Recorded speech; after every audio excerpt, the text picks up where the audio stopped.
Ketika bapaknya ngebet pingin ngingu memelihara sapi pada tahun 1973, ia mengungsikan penduduk di 5 desa yang tersebar pada 751 hektar di Jawa Barat. Ketika si bungsu ngebet pingin bangun resort, tahun 1996 perusahaan yang dimiliki oleh si bungsu mengusir penduduk desa dari tanah mereka di Pulau Bali untuk membangun sebuah resort seluas 650 hektar. Ketika anak tertua ngebet pingin bisnis, padahal kata ibunya dia nggak pintar bisnis. Tahun 1988 Departemen Sosial jualan lotre, yakni judi yang disahkan negara dan berlangsung hingga tahun 1993. Dan penanganannya dilakukan oleh perusahaan si sulung. Gak mau kalah, putra keduanya meminta agar gula yang dimonopoli Bulog harus melewati dirinya. Jadilah dia tukang stempel, dan komisi mengalir deras hanya gara-gara cap saja. Si bungsu marah, Bulog pun memberinya hak untuk mengimpor ribuan ton beras. Dengan dalih menstabilkan harga pangan, kesepakatan keluarga itu dengan Bulog telah menghasilkan sekitar 3 hingga 5 miliar dolar.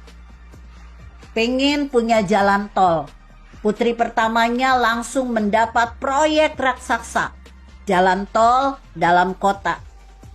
Gak punya duit bagi modalnya, pinjamlah dia ke Bank Bumidaya, milik pemerintah. Ketika pejabat tertinggi bank itu menolak, bubar sudah masa depan orang itu, dia langsung dipecat. Si putri pertama langsung panen dengan hasil 210 ribu dolar per hari di tahun 1990. Dengan alasan privatisasi, Telkom mengakhiri monopoli telekomunikasi.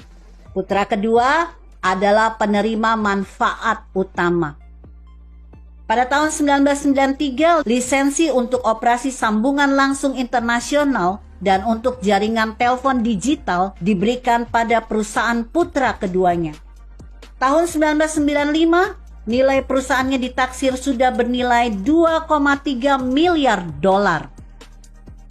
Dunia sangat luas, namun rupanya masih terlalu sempit bagi kepentingan. Terjadilah tabrakan dalam ruang yang sangat lebar itu. Putra sulung berantem dengan putra bungsu. Rebutan ladang dalam persaingan bisnis penerbangan. Gak puas berantem dengan putra kedua, putra ketiga ngajak ribut dengan putra kedua. Kali ini dalam persaingan bisnis otomotif. Laki lawan laki kini sudah tidak seru lagi. Lelaki lawan perempuan mengambil panggung perang antar saudara. Putri pertama berantem dengan putra kedua. Hanya karena rebutan gelombang TV, mereka bersaing dalam dunia pertelevisian. Persaingan tumbuh begitu kuat, sehingga keturunan cemara ini mulai mencari monopoli dalam lini bisnis yang semakin memalukan. Putra kedua sekali lagi mendapat kontrak untuk mengimpor kertas khusus yang digunakan oleh Mint Nasional. Tak mau kalah, putri tertua mengambil alih pemprosesan surat izin mengemudi. Persaingan makin menggila. Bukan hanya anak, menantu pun tak mau kehilangan momen sempit itu. Istri putra pertama menjadi satu-satunya produsen resmi kartu pengenal wajib Indonesia. Tahun 1996, cucu lelaki, anak putra tertua, merancang sebuah skema untuk menjual stiker sebesar 0,25 dolar sebagai bukti pembayaran pajak untuk setiap botol bir dan alkohol yang dikonsumsi di Indonesia. Oh alah, yang paling luar biasa adalah pegawai negeri dan anggota militer harus merelakan sebagian gajinya untuk yayasan yang didirikannya. Tak ada kata puas di sana. Ini hanya sekelumit cerita.